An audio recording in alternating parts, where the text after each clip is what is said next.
the availability of other facilities, such as if you need a fax or other facilities that the client you will require the client to provide, and more importantly also the other facilities would generally be that. Confirmation of matters relating to confidentiality, you would generally reconfirm at the opening meeting that the auditors have this is something CBs would be expected already. Before the auditors go, they would probably have signed some form of undertaking of confidentiality, but you will just reaffirm this at the opening meeting to tell the client that the auditors have signed undertakings of confidentiality and all that. But there may be situations where the client may require additional undertakings. That happens in some cases. Then if that happens, then you may have to just sign the client's undertaking of confidentiality. Confirmation of relevant work safety, emergency, security procedures for the audit team. Again, the other thing that auditors need to confirm is the need to ensure that during the course of the audit, that if they are accessing areas which are unsafe, which have, and if there are other particular requirements within the organization, these are made known to the audit team, relating particularly to safety and security. So the auditors need to be made aware of what are the safety and security requirements within the organization, and if there is a need to use particular personal protective equipment, PPEs, then that either the organization should be supplying it, or if not, the auditors need to be told what PPEs need to be used in particular areas. The next thing is actually the confirmation of the roles, identities, and guides and observers. So guides, I think it is common in most audits that the organization, because you would have an audit team which will be moving around within could be a very large organization. You cannot let the auditor just wander around the organization on his own. So the organization will generally assign a guide, somebody to accompany the auditor to different areas as specified in the audit plan. The guide has got specific roles, as you will see later. Observers, again, confirmation on if the observers are there, what is their role, what they're going to be doing in the audit. So this will be confirmed during this opening meeting. The method of reporting, including any grading of audit findings. So this is again made known to the client during the opening meeting, that if you have classification of non-conformities, and what is the implication of the classification of each of these non-conformities, and if you have opportunities for improvement, what does it mean, what follow-up is required in each of depending on the classification of the finding. Information of conditions under which the audit may be prematurely terminated. Confirmation that the audit team leader and audit team representative representing the certification body is responsible for the audit and shall be in control of executing the audit plan, including audit activities and audit trails. Meaning that at the end of the day, you must make it clear to the client that you are in control of the audit, that you determine where you go to see what you need to see as defined in the audit plan, that the client does not dictate to you or require you to audit particular areas which you may not want to audit. Or so at the end of the day, it must be clear that the audit team is in control of the audit and is responsible for the audit. The other thing, is J, information about conditions under which audit may be prematurely terminated. So you should also make known to the client that there may be situations where an audit may be terminated if it is found very early on that the objectives of the audit are unattainable for whatever reason. The system is totally not in place. It could be in a surveillance audit, it could be in an initial audit. You may decide, there are provisions, I think, in the standard for the audit team to discuss with the with the company's representative to decide on what the next course of action should be. There could be situations where you think it serves no purpose to continue, and that the audit may just be aborted.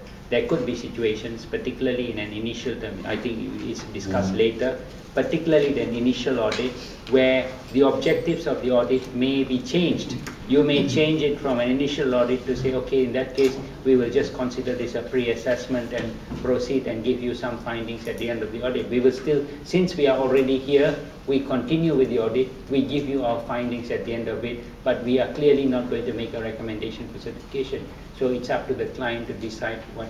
I think that is something that's discussed later on, but these are the kind of things that you will probably tell the client at the opening meeting. Confirmation of the status of findings of previous review or audit. So if there are previous findings from, particularly in the case of surveillance or recertification, there will be findings from the previous audits. What are the status of the findings? But whatever the status of the findings, it is expected that the auditors will be reviewing those findings, will be reviewing the client's responses to those to look at the effectiveness of the implementation of the actions. Methods and procedures to be used to conduct the audit based based on sampling. Confirmation of the language to be used during the audit. You would confirm what languages would be used and also the language to be used in the report, because we have situations where we issue reports in English, we issue reports in Bahasa Malaysia, so you would confirm that the audit may be conducted in English, the audit may be conducted in a combination of English and Bahasa Malaysia, the report may be generated in Bahasa Malaysia, so all these things would be made clear to the client at the outset. Or if the client wants a report in a particular language, then you should be prepared to give the audit to the client in that particular language. Confirmation that during the audit, the client will be kept informed of the audit progress and any concern, and opportunity for the client to ask questions. So, having said that, it would be a good idea. I think a lot of the certification bodies would have a simple checklist of some sort drawn up for auditors to ensure that they would cover most of these points in an opening meeting. Communication during the audit. During the audit team shall periodically assess the audit progress and exchange information. The audit team leader shall reassign work as needed between the audit team members and periodically communicate the progress of the audit and any concerns to the client. I think this is what would normally happen in any audit, where there has to be communication between audit team members to discuss issues of concern, because there might be situations where an auditor might want some other auditor to follow up on a particular audit trail because you have found something that the other auditor is responsible in an area where the other auditor will be looking at, and so you would communicate with the other auditor about what needs to be looked to. There's a serious concern regarding something, you tell the other auditor. And there may be situations, as I mentioned again, where you may want to reassign work depending on the progress of the audit, because maybe some areas are much better. The auditor in that area has spent less time. You probably, as a team leader, you're spending more time in a particular area, and because of that you may feel the need to reassign the work. So this is something that normally takes place during an audit, and the important thing is, and I think this is something that accreditation bodies during witness audits also look for, is to see that there is effective communication between audit team members, that they work effectively as an audit team, that there is periodic regular communication between team members. Communicating during the audit, where the available audit evidence indicates that the audit, now this is the issue I was talking about, where the available audit evidence indicates that the audit objectives are unattainable or suggests the presence of an immediate and significant risk, example safety, the audit team leader shall report this to the client and if possible to the certification body to include appropriate action, to determine appropriate action. Such action may include reconfirmation or modification of the audit plan, changes to the audit objectives or audit scope, or termination of the audit. The audit team leader shall report the outcome of the action taken to the certification body. So as mentioned, there are cases where the auditor, for whatever reason, some situation may come about where the auditor feels that things are no longer, it's not because the findings are so bad, even at an early stage in the audit, they decide they don't want to proceed, they cannot proceed, or they give the option to the organization, the client, to decide what to do and what is the next course of action. So that, as I mentioned, there could be situations where the client says you proceed with the audit, but maybe clearly not making a recommendation but present the findings. So it becomes not a stage 2 audit anymore, but it could become a kind of a reassessment or some of some sort. It could take that form. There is another situation where they talk about significant risk, example, safety. I had a situation really where an auditor called me from Sabah when there was a very severe earth tremor and asked whether, and they were all really shaken because this was really very close to the site of whatever the zone or wherever, and said that because the thing was there was some damage to the facility that was being audited as well as a result of that tremor. So these are the kind of things where you might have to make a decision whether you want to continue, whether it's worth taking the risk in that situation, or just saying that you abort the audit and come back some other time. So those are kind of situations.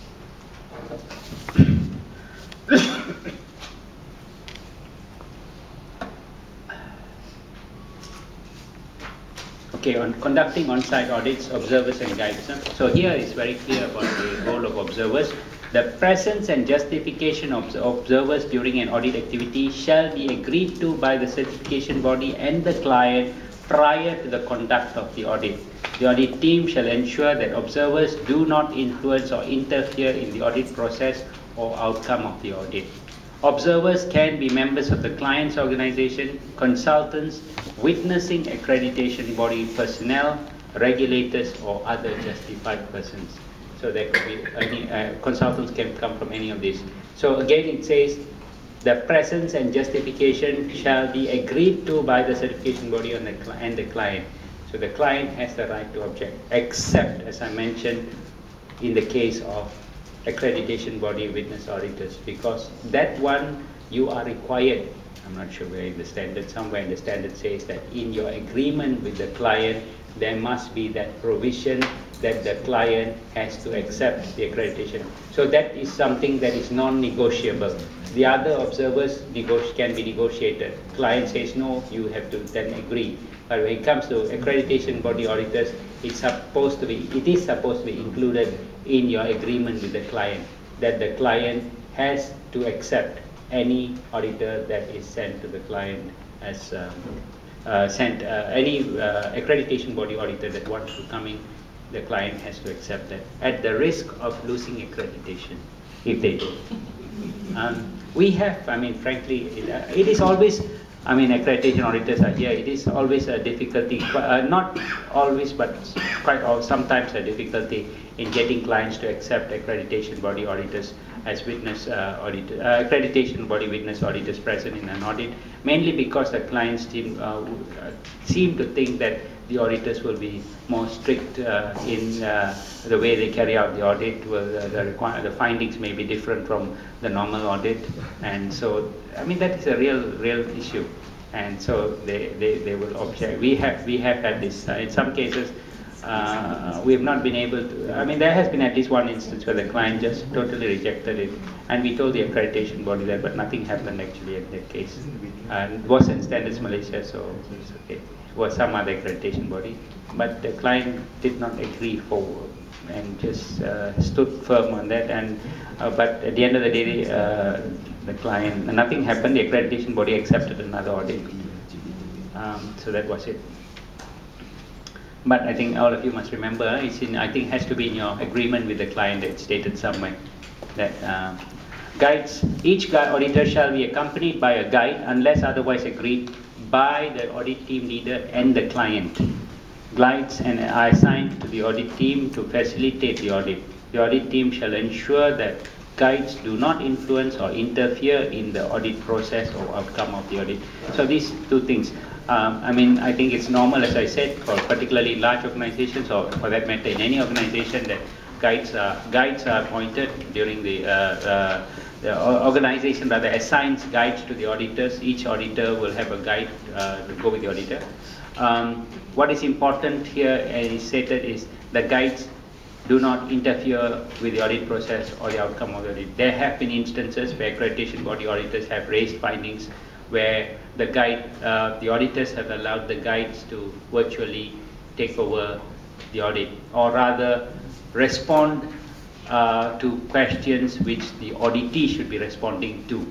So guides are not supposed to influence. Guides are supposed to be there as silent observers representing the management of the organization, but not there to respond, to answer the question on behalf of any of the auditees. So that is very clear, guide's role, unless of course the guide comes from that particular area and is a management personnel responsible for the area, then obviously the guide will have a role to play, because the guide sometimes also obviously has got other functions within the organization.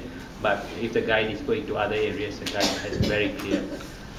Guides, the responsibilities of the guide can include establishing contacts and timings for interviews, arranging visits to specific parts of the site organization,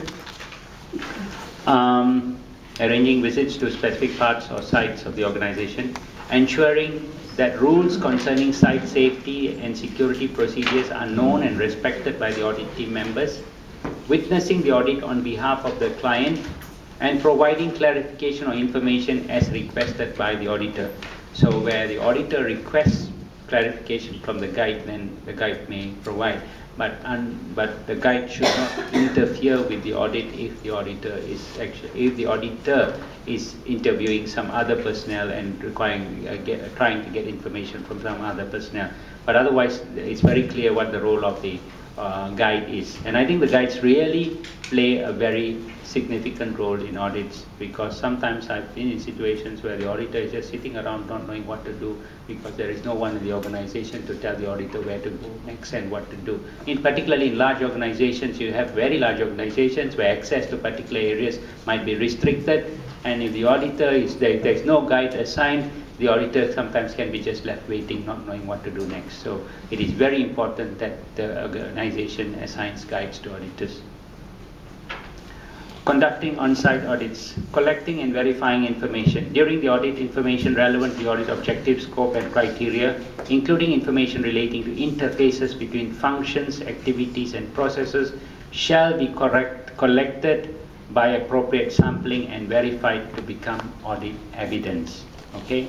So here, during the audit, information relevant to the audit objectives, scope and criteria, including information relating to interfaces between functions, shall be collected by appropriate sampling and verified to become audit evidence. For your information, the definition of audit evidence is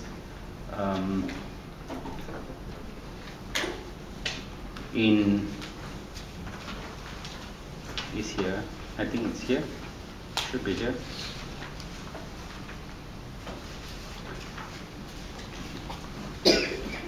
If it's not here, it's not here. Audit evidence is not here. But audited evidence was in 19,011. Audit evidence in 19,011 says that it's record statements of fact or other information which are relevant to the audit criteria and verifiable. That's what audit evidence is. So essentially, you're actually comparing information you see against the criteria, the requirements, and then that becomes audit evidence. So audit evidence can then be deemed to be actually non-conforming or conforming. Conducting on-site audits. Collecting and verifying information. Methods to collect information shall include, so this is very, I think, standard practice, that audits shall be a combination of on-site audits shall be a combination of these three activities. It would be interviewing of personnel in relevant areas, observation of processes and activities, and the review of documents and records. So that, in a nutshell, is what an audit is. In any area, so that's not include but not limited to. Cannot see what else that you might want to do apart from this. But anyway, these are the three things that have to be there, done by the auditor. You interview, you would observe, and review documents and records. Observation is very important. Observation of processes, observation of things, particularly also in environmental audits and all that. Sometimes auditors are walking around and do not observe things which are obviously things which may not be issues that need to be addressed by the organization. So observation as part of the audit process is very important. Identifying and recording audit findings.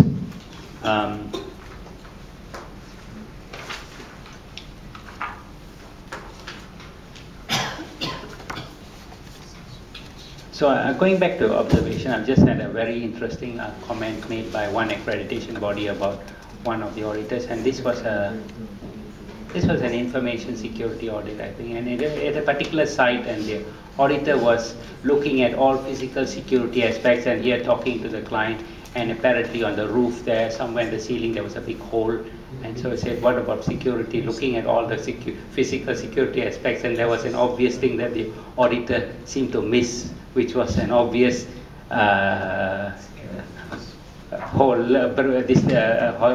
risk to security, which was not observed by the auditor. So we are talking about observations. I mean, you look at certain very obvious things, but you miss out certain things which are not so obvious, but clearly issues of concern. So these are the kind of things. Observations is an important part of the audit.